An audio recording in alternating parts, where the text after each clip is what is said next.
All right, we've got the budget coming on Tuesday night, and a lot of people.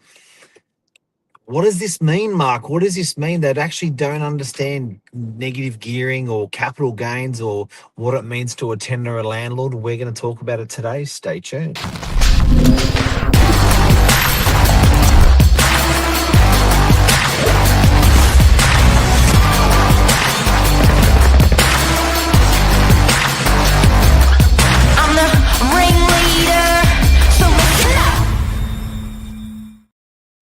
Billy Drury, the old man stuck in a young man's body. How are you? Bang, bang, bang. Yeah, the news headlines exploded last night. It's like, the Twitter effect, where it's like everywhere you look, it's just capital gains tax, it's negative gearing, it's 40 years of underwriting tax, without big repercussions. We're going to talk about it this morning. Oh, what's the net effect to tenant and DY? What's the net effect to a landlord in Manly? Yeah. With all these possible changes coming through, it's it's pretty interesting. Yeah, so like they're talking, this could be some of the biggest reform work in 40 years. And I actually think we're going to try and make this not too much of a bias show. We're going to try and keep it fairly level. I'm not really one for politics either, if I'm honest. I like to try and stay away from it. But I read headlines like this, and it's hard not to be biased when we're on the front with the tenants and with the landlords, who are going to be feeling these effects. And I can just give you so many relatable examples here how this is going to really hurt people. Yeah, look, I don't mind a bit of hard work or pain. Like I'm not scared of hard work, and I understand as an economy there's hard work to do. We've got some serious debt in the country, and we've got some serious work to do. So it's I don't mind rolling up the sleeves and getting shit done as a country and as an economy, or taking a bullet, because we're all in it together. But I think it's we've got to be real careful about these changes that come into place and making sure they're the net. The actual real effect is going to be good for us. Yeah, so tomorrow's topics of conversation, two big ones. One, negative gearing. What is it at the moment? Well, if you're a landlord and your property expenses exceed more than the rental income, you can offset that loss against your personal tax income. That's what we're talking about. And look, I think in baby talk, the government incentivise a landlord for being a landlord. So they say, right? So they're saying, we're going to help you at the beginning, at the early period of your investment. We're going to help you keep that property, own that property, because we realise that if you own that property, then that's going to be a home for a prospective tenant, for a family. So we're going to do it together with you. We're going to help. We're going to supply more investment properties for tenants in the country. So any de-incentification on that is going to push rents up. Yeah, we'll talk about that net effect in a moment, because supply is basically the seed of everything else that grows from it. No supply, you got no crop. And then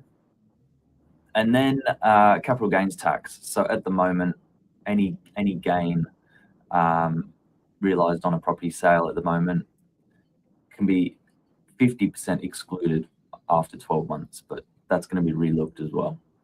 So, I mean, developers rely on investors to buy property. They're the ones developing the property.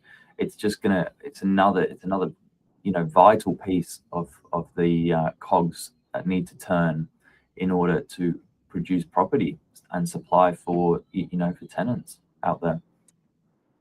I was talking with some really smart people on the weekend, not property people, asked me to please explain capital gains tax. And I was like, how can you not know this? So I think probably a good part of the country doesn't actually understand what everyone's talking about when they're talking about capital gains tax. So basically, I'm going to dumb it down again to make it real simple. Is it's de-incentivizing a landlord. I don't think that it'd be interesting if they target owner occupiers here as well. It's de-incentivizing a landlord by taxing them more for the whole asset. So when they go to sell the property, they're going to they're going to tax them more. And you may think to yourself, well, how does that even matter? How would that affect them buying a property? Well, why are they going to buy in an asset class if it's heavily taxed or more taxed when they can just move to stocks or move to other asset classes to make their investment? So it's another de-incentivization for a landlord, for instance, to buy because they're getting heavily taxed again. So it's almost like a double tax that is going to be introduced potentially to a landlord in this budget, which will, the knock-on effect is the landlord goes, nah, I'll just take my money elsewhere. And there's less rental properties in the pool, hence rents go up. And this is going to hit everyone. Like the real life example I can give you is a one property investor landlord in Neutral Bay Mossman. The outgoings with mortgage $1,000 a week, the rent coming in $650 a week. That net loss of $350 a week is between sort of 18 to 20,000 a year, and at the moment that serves a purpose with negative gearing. We're talking about affordable housing here and trying to supply affordable rents. That rent to mortgage, there is a big disparity there. So if that landlord exits the market, there's one less property in the supply chain there, but also the effect of that tenant then buying the same property, his to live the same lifestyle, it's another 35%. Crazy. Bill, can I ask you a question? Yep. You're a simple bloke. I'm a simple bloke. What's your gut telling you? I just see a world of pain coming for rents. So we've been following rents particularly since COVID, particularly on our area, like for our area on Northern Beaches, where it's a desirable lifestyle location, and rents have already gone through the roof. So Lisa's put it well here. Everyone's a loser. I see rent going through the roof again, and I think they need to, because it's the only way the landlord can sustain keeping the accommodation with interest rates going up, with with everything else. Don't blame the landlord. Don't blame the landlord. Do not blame the landlord. This is going to be a mass exodus of a lack of entry of investors and a huge exit of investors, and it has been the last couple of years, which has pushed these rents up. It's just a net sum game. You just work it out for yourself, guys. Why do rents go up? Because they can. Why can they? Because there's less landlords in the marketplace. More landlords. It's like a watch. If there's millions of them, they're cheap. If they're one of one, they're expensive. So there's less and less rental properties out there. Before we go, I just want to say, the actual the actual landlord that's retaining a property now is less affected. So you only realize the capital gains tax if you sell the asset. So it's going to lock in a whole bunch of landlords. That's good. It's going to lock in a lot because they're going to have to pay more depending on the grandfathering or whatever. But I think that for me personally, I ain't feeling good about. I think I counted in the last. This is the most aggressive I've seen rental increases in my 30-year career. I've never seen rental up, like growth like this. Another contributing factor is the lack of new building supply being dropped into the grid. but I've never seen rents go up like this. So I think it's a really interesting landscape. Look, I know we can always undo or repeal any of these laws that potentially come through, or these budget changes that come through in time, but I just can't help to think in one sentence. So I'll put all of this. I can't help to think that I remember a couple of decades ago they said it's the recession we had to have, and I can't Mm. help to think that these decisions are really going to put us into a tailspin as an economy, net overall. So it's concerning. I think my biggest piece here is that sure, you can undo policies that don't work, but it's the sentiment of the landlord coming into the market, and they're trying to help first home buyers, which then become first home investors. And if there's a betrayal of trust or not knowing where you actually stand as a landlord, I just think people won't be bothered. I think people, Yes. like, let's be honest, we're not exactly limited on choice where to put our money these days. There's just about just about a million different ways to go and spend your money. So, if people want to exit the market, we know what that effect takes. But let's talk about people's trust here, because the election was promised that capital gains tax and negative gearing was not going to be touched, and let's see what happens tomorrow. And I think that trust is, if you look at it in any of your business or personal relationships, when that's compromised, that's when stuff really gets mucked up.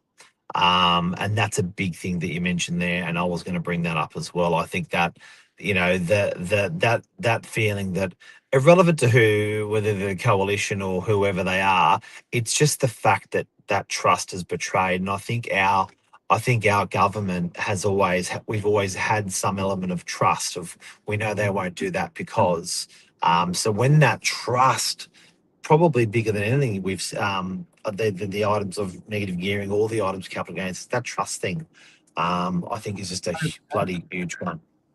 Well, that's the politics aside. It really doesn't matter who you poll for. It's just people don't want to see rents go through the roof. No one wants to see that happen to their kids or to themselves. 50% up in 5 years. Like, no one wants to see that.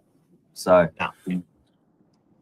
No. What's Lisa got to say again there? It's very vocal this morning, this lady. good morning, happy Mother's Day, Lise. The people got roped in under false pretenses with this government saying they wouldn't touch this space, and that, I think, is probably where people's frustration comes from. It's like interest rates. It's quite a sensitive topic. Again, politics another one. aside, but when you kind of put something out there as a message to say no, nothing is going to happen here, and then 13 rate rises, it's like, That's what they said. So, yeah, watch this space. And what happens to you if you say something to your wife and you don't do it? You get smashed. Anyway, look. Never mind a government doing it. It's terrible. But anyway, you just can't do that. But have a lovely day. Good luck with the budget tomorrow night, everyone. And we'll just we'll just have to work harder by the sounds of it. We finished on a good note. So for the existing landlords, the good news is, I think most of the speculation seems to be that if you've got an existing property, that won't be impacted. Negative gearing might stay for that. Yeah. And what about for the new landlords? What's your dialogue there? You're gonna get for new landlords, you're going to achieve positive gearing faster than you would have ever seen in the last 30 years. So if you buy a property, it will get to paying itself off faster than it's ever done. So because those rental rises are going to be radical. So it's a good time to get in, because because your interest rates will be similar, your loan will be the same, but the biggest change is going to be in rent increases. So, but that's the positive news for getting in now. Yeah. There you Or go. Well, you're if gonna you exchange if you exchange in the next 48 hours, you will probably be exempt from any of this talk that's currently going on. It'll be less. done from probably midnight on the budget. I think you got less. The hourglass is really ticking down. So yeah, you've got basically today to buy your investment property, but trust Yep. your real estate agent to find the silver lining. That's Just what call I'll say. us. As always Just call positive. us. Just give us a call. Uh, Thanks, good Bill. stuff. Have a good Take day. care. See ya.